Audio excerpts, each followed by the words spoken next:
panahon na ang bansa ay punong-puno ng isyu ng korupsyon at ng maruming pamumulitika, marami pa rin ang gustong itakwil ang Diyos at ang kanyang mga salita. Tunay ngang masakit sa marami ang katotohanan, ngunit ito ang magpapalaya sa ating bayan. Kasabay ng pagdiriwang ng National Bible Month, pakinggan natin ang marubdob ng pagsabi ng katotohanan mula sa salita ng Diyos at ang taimtim na panalangin para sa mababang kapulungan at sa bayan ni Congressman Brother Eddie C. Villanueva. Mr. Speaker, distinguished colleagues and all our beloved compatriot Filipinos watching us, a blessed, meaningful afternoon to all of you. Kasama na rin ang aking taus-pusong pagbati sa mga minamahal nating kababayang nasa gallery. Tumayin niyo ang lubos na pagpapala ng ating Diyos. Mr. Speaker, sa bisa po ng Republic Act 11163, ngayong araw bilang huling Lunes ng buwan ng Enero, ay pinagdiriwang po natin ang National Bible Day. Pinaghirapan ito ng mga dating mga lawmakers sa lower house and upper house upang maaprubahan ito sa ating bansa na maitala sa kasaysayan ng mundo ng bansang Pilipinas ay nagbibigay ng pagpapahalaga sa one and only love letter of God to humanity, the Holy Bible. Well, Mr. Speaker, Republic Act 11163 recognizes the value of the Bible as the core of Christian faith. In fact, the Bible is the definitive foundation of the very faith of the Filipino people, as engraved in the preamble of our Constitution that explicitly says that we, the sovereign Filipino people, implores the aid of Almighty God. Merong isang lawmaker na narinig ako dating hindi kailangan pag-usapan ang salita ng Diyos dito sa legislative branch of our government. Gusto ko lang ipaalala sa lahat, ang preamble ng Philippine Constitution of the Philippines says clearly, and I quote, "We, the sovereign Filipino people, imploring the aid of Almighty God in order to build a just and humane society and establish a government that shall embody our ideals and aspirations and promote the common good, conserve and develop our patrimony, and secure to ourselves and our posterity the blessings of independence and democracy under the rule of law and a regime of truth, justice, freedom, love, equality, and peace to ordain and promulgate this Constitution," unquote. Kaya napakahalaga po ang batas na ginawa ng ating pamahalaan many years ago tungkol sa once a year ay merong National Bible Month. Mr. Speaker, the Bible says in Romans 10:17 that faith comes by hearing and hearing by the Word of God. This simply means that apart from the Bible, our faith, our morality, our spirituality as a nation will easily collapse and be diluted if we do not live according to the Bible. Mr. Speaker, even the great George Washington, the very first president of the founding fathers of the United States of America, acknowledged the crucial importance of the Holy Book when he said that, I quote, "It is impossible to rightly govern a nation without God and the Bible," unquote. This is echoed by Andrew Jackson, the 7th U.S. president who expanded democracy in America, who said, and I quote, "That book, the Bible, is the rock on which our republic rests," unquote, testifying that biblical moral and spiritual principles are fundamental to the stability and success of the American nation. Mr. Speaker, naghihintay po ang Diyos na aminin at ilabas po natin ang katotohanan. Tulad ng isang batang nangungumpisal sa kanyang pagkakamali, kung patuloy po natin itatago ang katotohanan, nilalagay po natin ang bansa sa patuloy na sumpa, kung saan walang kaayusan at walang kalayaan at kasaganaan. Ang sabi po ng Diyos sa Isaiah 59, verse 1 and verse 3, "Surely the arm of the Lord is not too short to save, for his ear too dull to hear. But your iniquities have separated you from your God. Your sins have hidden his face from you, so that he will not hear. For your hands are stained with blood, your fingers with guilt, your lips have spoken falsely, and your tongue mutters wicked things. Ang sabi din po ng Biblia sa Psalm 89 verse 14, righteousness and justice are the foundation of your throne. Mercy and truth go before your face, unquote. Ang Diyos po ay naghahari lamang sa isang bayan o maghahari lamang sa isang bayan kung saan nananaig ang katotohanan at hustisya. Mr. Speaker, this is not a political speech. I do not mean any political color or whatsoever. This is just plain word of God from the Bible. Ito po ang simpleng mensahe ng Diyos ngayong National Bible Day. Paalala po sa mga patuloy na magtatago ng katotohanan, may warning po ang Diyos. Ang sabi po niya sa Proverbs 29 verse 1, and I quote, whoever remains stiff-necked or stubborn after many rebukes will suddenly be destroyed without remedy, unquote. Isa pong paalala mula sa Diyos ngayong National Bible Day. Pangalawang punto na gusto ko pong bigyan ng paraang maihayag ito, hindi lamang sa loob ng August budding ito ng House of Representatives, kundi sa buong bansa. Per record of history. Mr. Speaker, sinasabi din po sa Biblia na ang Diyos ay may labis na pagkapuot sa kasakiman, lalo na sa salapi. Kinasusuklaman po ng Diyos ang greed for money. Ang sabi po ng Diyos sa 1 Timothy chapter 6 verse 10, and I quote, for the love of money is not the rule of all kinds of evil, unquote. Money itself is not the root of all evil. Naalala ko nung mag-resign si late former Executive Secretary Joker Arroyo during the time of President Corazon Aquino regime. Tinanong siya ng mga media people, bakit ka nag-resign, Mr. Executive Secretary Joker Arroyo? Ang sagot po ni Joker Arroyo, love, sabi po niya, money is the root of all evils. Pero ang Bible po, hindi yun ang sinabi. Ang sinabi po ng Bible, it is not money. It is the love for money as the root of all evils. Mr. Speaker, real talk po tayo, ang greed for money ang ugat ng kaguluhan sa ating pamahalaan. Ang kasakiman sa pera ang dahilan kung bakit walang direksyon ang ating bansa, kung bakit hungkag ang ating budget, ang labis na pag-ibig sa salapi ang dahilan, bakit nag-aaway-away sa politika. Sabi po sa Proverbs 28 verse 25, greed causes fighting, trusting God leads to prosperity. Kung pababayaan po natin ang sistema na kung saan ang pagdisenyo ng ating budget ay para pakainin ang kasakiman ng ilan, o di kaya kung dahil sa salapi, harangay natin ang kinakailangang reforma ng ating bayan, nilalagay po natin sa sumpa ang ating bayan. Ang sabi ng Diyos sa Colossians chapter 3 verse 5, put to death therefore whatever belongs to your earthly nature, sexual immorality, impurity, lust, evil desires, and greed, which is idolatry. And those people practicing such will surely receive the so-called God's wrath. Tandaan po natin ang sabi ng Biblia, kapag ang isang tao ay merong recipient as God's wrath, pati na ang kasali ng lahi ng kanyang pamilya ay madadamay hanggang third and fourth generation. Ang kasakiman po ng mga namamahala ang naglalagay sa ating bayan sa sumpa. Isa po uling mahigpit na paalala sa ating ngayong National Bible Day. Pangatlo po, yung family, marriage, and sexuality. Lastly, Mr. Speaker, the Bible says in 2 Corinthians 10 verse 5, that we must destroy arguments and every lofty opinion raised against the knowledge of God. We must not give space to every philosophy that downgrades the primacy of God or just put the Bible in a mere sideline. This is so critical to every bill that we are approving in this August chamber. Let us make sure that our laws, particularly in the matters of family, marriage, and sexuality, are in accord of what the Bible is saying. Because the Bible says in Psalm 33 verse 12, blessed is the nation whose God is the Lord, and the people He chose for His inheritance. In conclusion, ang sabi pong, sa akin pong pagtatapos, ulitin ko po, Mr. Speaker, ang talumpating ito'y hindi political.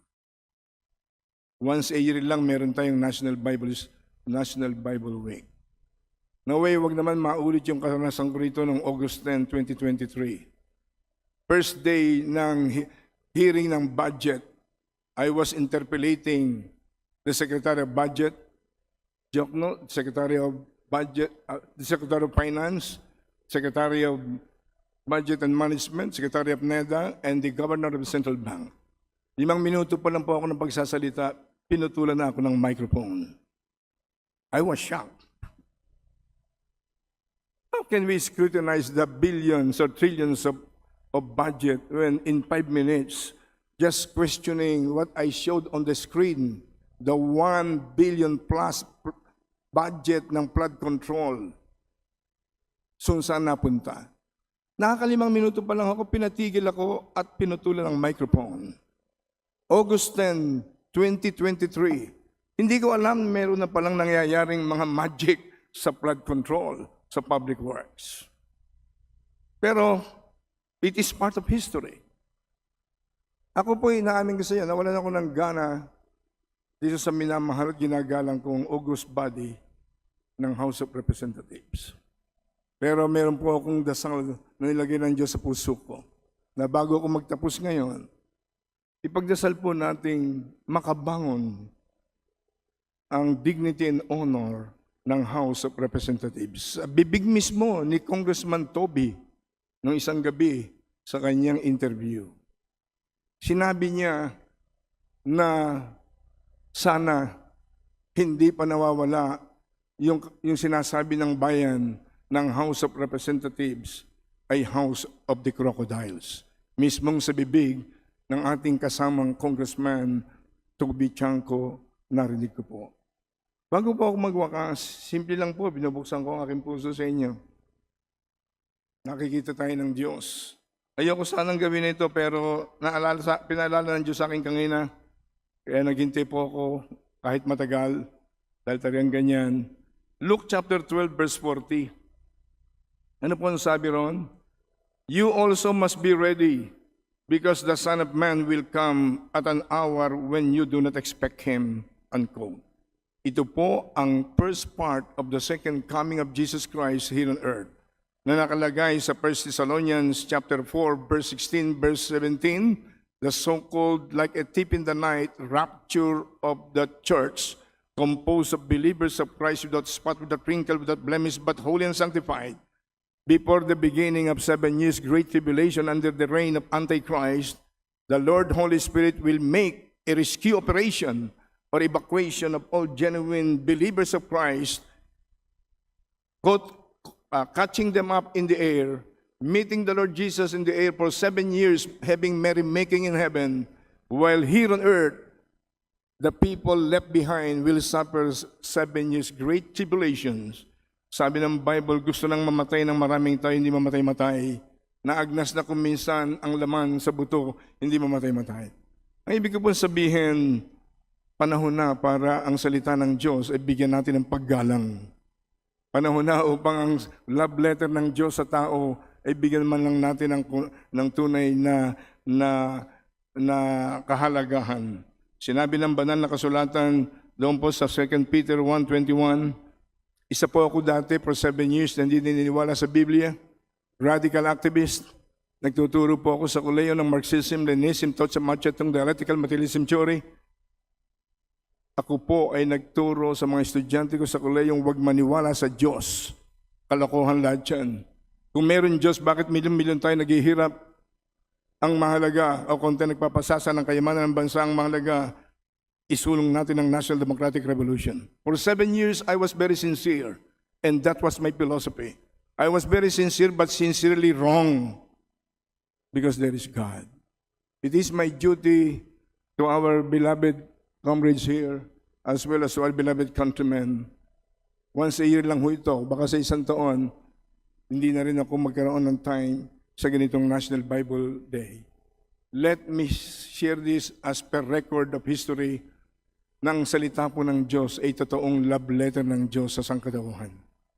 Sabi ni Jesus sa Matthew 4:4, men do not live by bread alone, but by every word of God. Sinabi ng Psalm 119, verse 89, the word of God is settled in heaven forever. Sinabi doon sa chapter 24 ng Matthew, when the disciples asked Jesus Christ, what are the signs of your second coming and the end of this age? And after enumerating the different signs of the second coming, ay sinabi ng Panginoon ang kanyang pangalawang pagbabalik, the first phase, the rapture of the church, ay parang magdanakaw, like a thief in the night, na walang nakakaalam. Bigla na lang darating. Ano malay natin, may dumating bigla ang rapture. At least, walang susurot sa akin, nagawa ko ang aking tungkulin sa bawat isa kung may pagkakataon na ipakilala ang katotohanan ng salita ng Diyos. Una, Romans chapter 3 verse 23, all have sinned and come short of the glory of God. Lahat tayo ay ipinanganak sa kasalanan. Lahat tayo nagmana ng original sin. Lahat po tayo ay makasalanan. Pangalawa, Romans 6:23, ang kabayaran ng kasalanan ay kamatayan. Hindi lang physical, kung hindi spiritual death, separation from the Holy God, and eventually leading to second death in the lake of fire, the second death. Ito po ang kamatayan sa dagat-dagatang apoy ng impyerno sa mga taong hindi nagawang kilalanin ang Hesukristong nagkatawang tao, namatay sa krus ng Kalbaryo para iligtas ang tao sa kasalanan, nabuhay na maguli at nangakong babalik na muli. Kaya po, naisip ko po, with you indulgence of everyone, magwakas sa isang prayer. Naniniwala man kayo o hindi sa sinasabi ng salita ng Diyos na aking pinapahayag, hayaan niyo pong makapag-pray lang ako para sa inyo, para sa ating bansa, at sa mata ng Diyos ay ginawa kong aking tungkulin. Naalala ko po many years ago, ako po yung nag-birthday sa Hilton Hotel. Ginumbid ako ang mga kaibigan kong politiko. Sila Imelda Marcos and the Marcos followers. Sila Pedro Ramos, Enrile and their followers. Sila dating Speaker Belmonte, Speaker Joe de Venecia. Lahat halos ng mga senador ng panahon na yun, mga congressman, mga businessman. Nagtataka sila, bakit ginawa ko yun? Puno po yung Hilton Hotel. Minsan ko lang po itong gagawin. Bago tayo kumain, nagpe-pray po ako. Sasagutin ko lang yung tanong ninyo, bakit ginawa ito ni Brother Eddie? Nabasa ko po sa aklat ng Ezekiel, kapag may isang tao na napahamak sa dagat-dagat ang apoy ng impyerno, dahil hindi mo man lamang siya siniran ng gospel of love and salvation ni Jesus, dahil wala kang panahon, natotorpe ka, nahihiya ka, o kaya wala kang malasakit sa kanilang kaluluwa. Kung makapasok ka man sa langit, I will examine their blood in your hands. Pero pag ginawa mong i-share sa kanila ang simple gospel of love and salvation ni Jesus, naniwala sila't hindi, you are no longer liable in eternity. Yun po ang paliwanag ko sa kanila. At nag-pray po kami ng simple prayer of accepting Jesus Christ as our Lord and Savior. Ganun din po gusto kong magwakas sa isang prayer.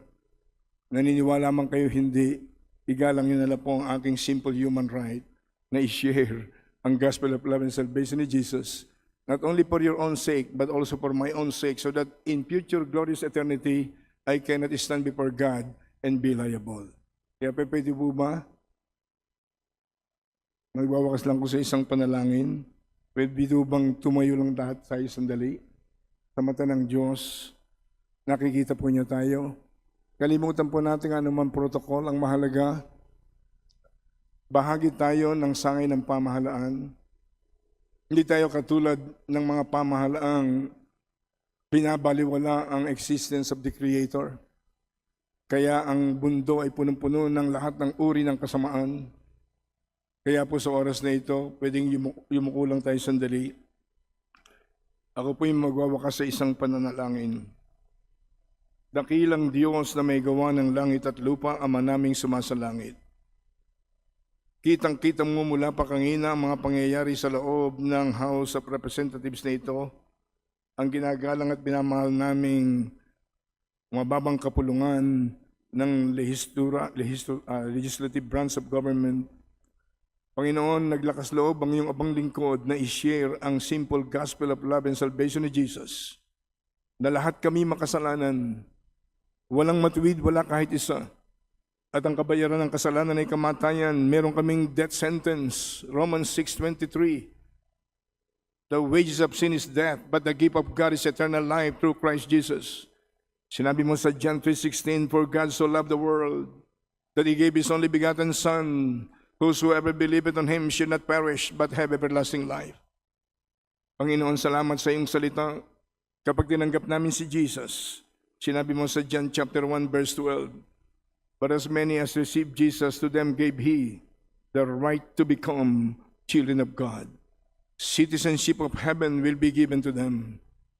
Salamat po, Panginoon. Sa oras na ito, naalala kong sinabi mo sa 1 John chapter 5 verse 11 to verse 13, "This is the testimony that God has given you and me, eternal life. And this life is in His Son.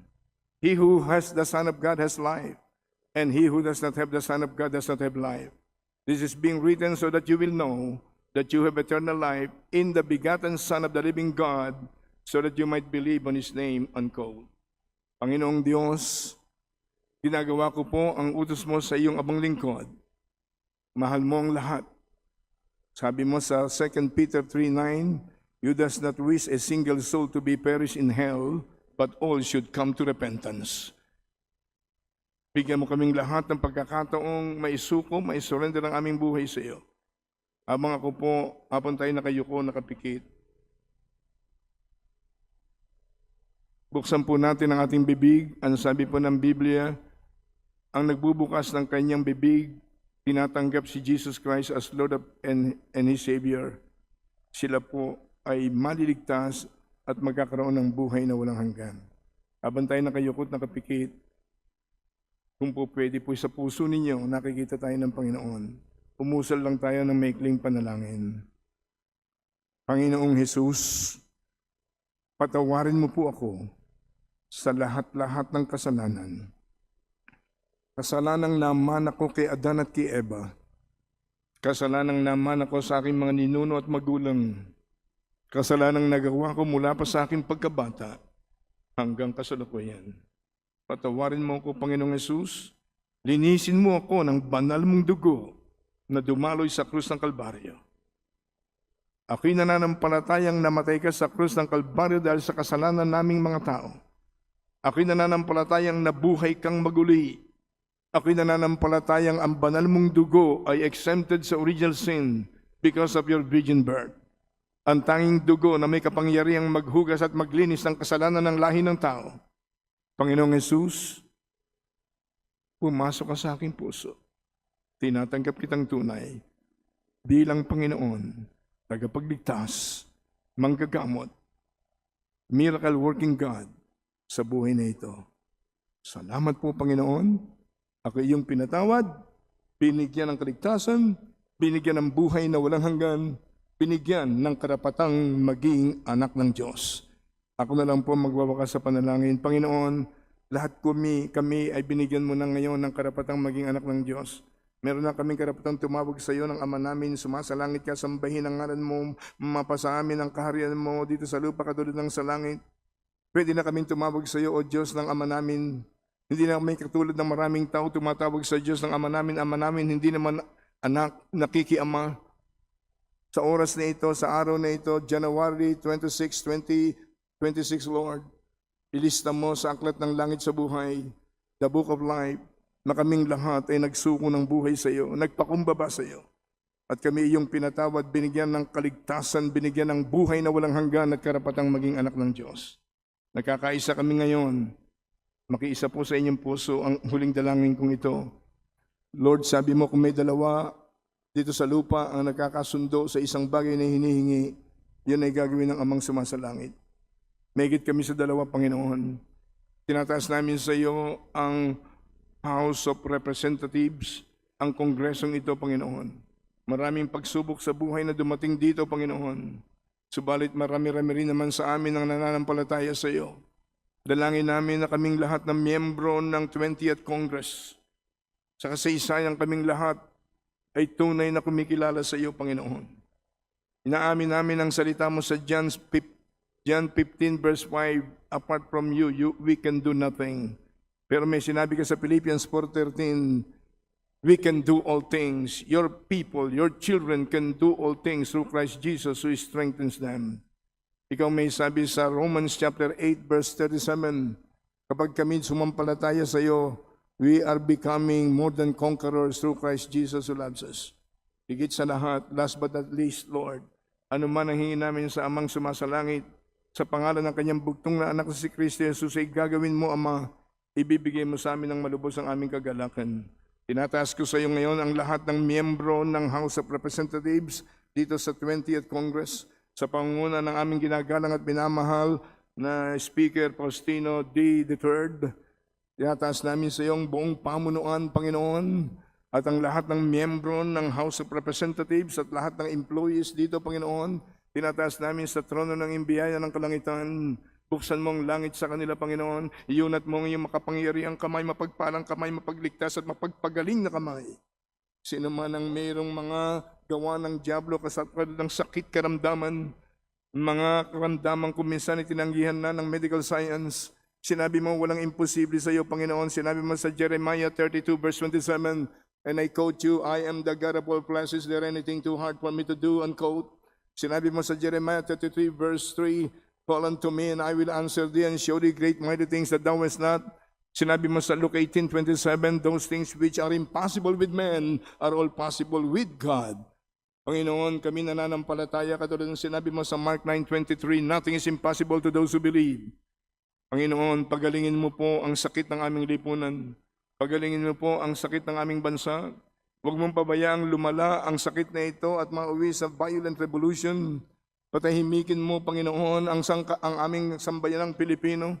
Magkaroon kami, Panginoon, ng banal na takot sa iyo, magpakumbaba sa iyo, sapagkat kaming lahat ay walang magagawa kung wala ka. Tinataas namin sa iyong sambayanang Pilipino, Panginoon. Dumating ang oras, Panginoon, ang lahat ay magbalik loob sa iyo, kumilala sa iyo, mawala ang pride, ang arrogance, ang kayabangan, Panginoon, ay mawala. Sapagkat sinabi mo, pride goeth before the fall. Panginoon, lahat kami nagpapakumbaba, iniluluhod namin ang aming puso sa iyo. Pagalingin mo ang aming bayan. Naalala kong sinabi mo sa 2 Chronicles 7:14, and I quote, if my people who are called by my name will humble themselves and pray, and seek my face, and turn from their wicked ways, then I will hear from heaven, I will forgive your sins, and I will heal your land. Unquote. Pagalingin mo po ang aming bansa. More than 100 million Filipinos, Panginoon, hirap na hirap sa buhay. Panginoon, heal our land. Sinabi mo, blessed is the nation whose God is the Lord. Kaya, Panginoon, higit sa lahat, ang legislative branch, ang House of Representatives. Ibalik mo, Panginoon, ang honor and dignity ng House of Representatives. Maitala sa kasaysayan ng aming bansa at ng buong mundo, na ang legislaturang ito, Panginoon, ng lower house of Congress is doing the bounden duty in enacting laws pursuant to the teachings of God, especially the Ten Commandments, especially the teachings of God in the Holy Bible. Sinabi ng kasaysayan na lahat ng batas sa lahat ng bansa sa buong mundo nakapattern sa Ten Commandments of God. Lord, gawin mo po yon sa aming minamahal na bansa. Pagalingin mo po ang bansang Pilipinas. At pagalingin mo ang buong Kongreso, ang Kongreso, ang lower house, ang upper house, ang Senado, maging ang judicial branch of government, headed by the Supreme Court, ang executive branch headed by the Office of the President. Pagalingin mo, Panginoon, ang lahat ng namumuno sa aming bansa. Ang lahat, Panginoon, ay magkaroon ng banal na takot sa iyo bago maging huli ang lahat. Magpakumbaba, tanggapin si Jesus bilang tunay na Lord and Savior. At Panginoon, ipatupad namin ang iyong sinasabi sa banal na kasulatan, righteousness exalts a nation, but sin is a reproach or disgrace to any people. When the righteous are in authority, the people rejoice. But when the wicked rule, the people mourn or groan. Panginoon, heal our land. At simula sa araw na ito, Panginoon, ibalik mo ang dangal, ang puri, honor and dignity ng aming minamahal na August Chamber na ito ng House of Representatives. Sa pangunguna ng aming ginagalang at minamahal na Speaker Faustino D. III, Lord, heal and empower the House of Representatives with fresh mighty anointing power of the Holy Ghost. Release the anointing of knowledge and wisdom, treasure of wisdom and fear of God. Hindi lang sa House of Representatives, sa Senado, sa executive branch, sa legislative branch, sa judicial branch, ang buong pamahalaan ng Pilipinas, Panginoon, makapasok ang fear of God. Sapagkat sinabi mo sa Bible, fear of God is the beginning of wisdom. Salamat po, Panginoon. Inaangkin namin na sinagot mo na ang aming sama-samang pananalangin. Bind your people with the love of Christ that can never be broken. At Panginoon, magsimula ang pagmamahal ng Diyos sa buhay ng bawat isa sa amin. Iligtas mo ang aming bayan sa anumang threat of violent revolution. Salamat po, Diyos. We praise you, Lord. We give back to you all the glory. Ang pag-ibig ng Diyos Ama na walang kapantay. Ang pagpapala ng Diyos Anak na walang katapusan. Ang matamis at matapat na pakikisama ng Banal na Espiritu ay sumaamin nawang lahat. Lalo na sa mga minamahal naming miyembro ng House of Representatives dito sa 20th Congress. Sa pangunguna ng aming ginagalang na Speaker Faustino D. III. We praise you, Lord. Give back to you all the glory. Sinabi mo sa Mark 11:24, whatsoever you desire when you pray, believe that you receive. Believe that you receive, and you shall have them. Everybody say, I believe we receive. I believe we receive God's answers to our united prayers. Our nation is now on the threshold of being healed. Thank you, Lord.